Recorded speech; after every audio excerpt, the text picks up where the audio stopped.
Penutupan pelatihan sertifikasi kompetensi bagi pencari kerja orang asli Papua dan lahir besar Timika Labeti di Kabupaten Mimika dengan penggunaan alokasi dana otonomi khusus tahun 2023 digelar Dinas Tenaga Kerja Kabupaten Mimika pada 25 Oktober 2023. Sertifikasi kompetensi tersebut diikuti oleh 250 pemuda dan pemudi yang dimulai pada Juli 2023 pada 7 kelas pelatihan, yaitu pelatihan salon, barbershop atau pangkas rambut, operator alat berat, pertukangan, welder atau pengelasan, mekanik alat berat, dan K3 umum yang langsung dibimbing profesional di bidang masing-masing oleh instruktur yang ditunjuk.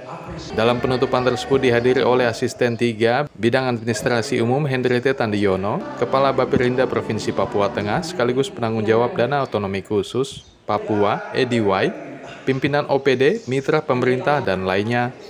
Para peserta pelatihan sertifikasi kompetensi pencaker OAP dan Labeti usai pelatihan juga diberikan sertifikat, piagam, dan uang saku yang secara simbolis diserahkan Asisten 3 Setda Mimika dan Kepala Baperinda Provinsi Papua Tengah. Dalam kesempatan tersebut, Kepala Baperinda Provinsi Papua Tengah, EDY, mengapresiasi Disnaker Mimika dalam terobosannya membangun sumber daya manusia Papua di Mimika, di mana dalam tujuan utama otonomi khusus di Papua mencakup 3 tujuan utama, yaitu Papua Sehat, Papua Cerdas, dan Papua Produktif. Itu kompetensi atau keunggulan-keunggulan mandiri. Kita harus tahu bahwa apa artinya kompetisi atau persaingan kalau kita tidak punya keunggulan. Setiap yang mau terlibat dalam persaingan, dia harus punya modal dasar yang namanya keunggulan. Nah, kesempatan ini kita patut berbangga kepada Dinas Tenaga Kerja dan Transmigrasi Kabupaten Mimika, karena dalam perspektif perencanaan mereka sedang mengupayakan supaya banyak angkatan kerja ini punya keunggulan, dan itu ditandai dengan satu pengakuan sertifikat, dan sertifikat itu diberi oleh lembaga-lembaga yang terakreditasi atau terakui. Kenapa? Supaya mereka yang telah dilatih khusus ini, mereka disertifikasi oleh lembaga yang terakreditasi. Ketika pencari atau mereka dilatih ini harus mencari kerja, dengan dasar sertifikat itu dia menjadi kelayakan pertimbangan atau bisa saja diputuskan untuk direkrut atau diterima dalam tempat kerja itu. Memang ini yang harus kita dorong. Sisi lain lagi, kenapa harus disertifikasi? Kita bisa membuat satu perbandingan. Misalnya kalau dia tanpa sertifikat terus direkrut, kemungkinan pendapatannya itu pendapatan buruh. Kecil dia. Kalau dia disertifikat, dia akan diterima dengan pengakuan sebagai seseorang yang punya ekspertis atau keahlian, sehingga pendapatannya bisa ditingkatkan.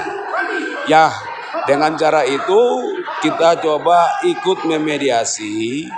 Kalau boleh tenaga kerja atau mereka yang tersebutkan angkatan kerja ini, mereka bisa ada dalam kesempatan kerja, tetapi dilekatkan atas mereka sertifikasi ahli. Oke. Kalau kita bicara dalam tema besar dana otsus, dia diarahkan kepada 3 sukses. Pertama, Papua harus sehat. Papua ini bicara berarti seluruh tanah Papua ya. Seluruh tanah Papua harus sehat. Papua harus cerdas. Papua juga harus produktif. Itu berarti kalau kita buat semacam turunannya, kita harus memastikan kegiatan atau subkegiatan yang dipilih itu dia punya kontribusi terhadap 3 pencapaian atau satu sebutan umum untuk 3 pencapaian secara fokus dia. Fokus sehat, fokus cerdas, dan fokus produktif. Jadi kalau kita berpikir agak luas, dana otsus ini dia harus punya satu keadaan di ujungnya kita mendapati banyak orang di negeri ini mengalami sehat, mengalami cerdas, dan produktif. Dia bisa menghasilkan apa yang dia punyai sebagai satu penerimaan untuk memastikan dia ada dalam penghidupan yang berlanjut. Kasihkan tahun ini 7 orang sudah tanda tangan kontrak. Untuk mereka kerja di atas di perusahaan. kami juga berharap dan kami dari Dinas Tenaga Kerja akan pantau perkembangan mereka, dan kami juga akan menawarkan mereka ke perusahaan-perusahaan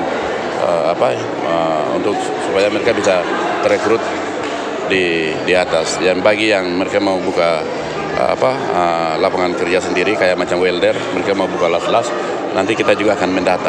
Ini mereka dan kami akan pantau mereka terus. Kita ada grup. Jadi yang bagi yang mereka mau melamar di perusahaan silakan. Tapi ini mereka yang mau wirausaha, tapi nomor kontaknya selalu kita ini ada grup yang kita biasa saling komunikasi. Tahun lalu itu 80%, kan dari 100 orang, 80 orang sudah terekrut.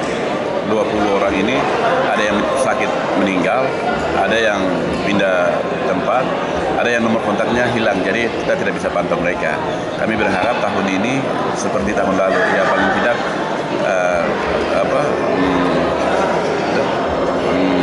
70% terekrut saja, itu kami senang, kami bangga apa yang kita siapkan selama ini.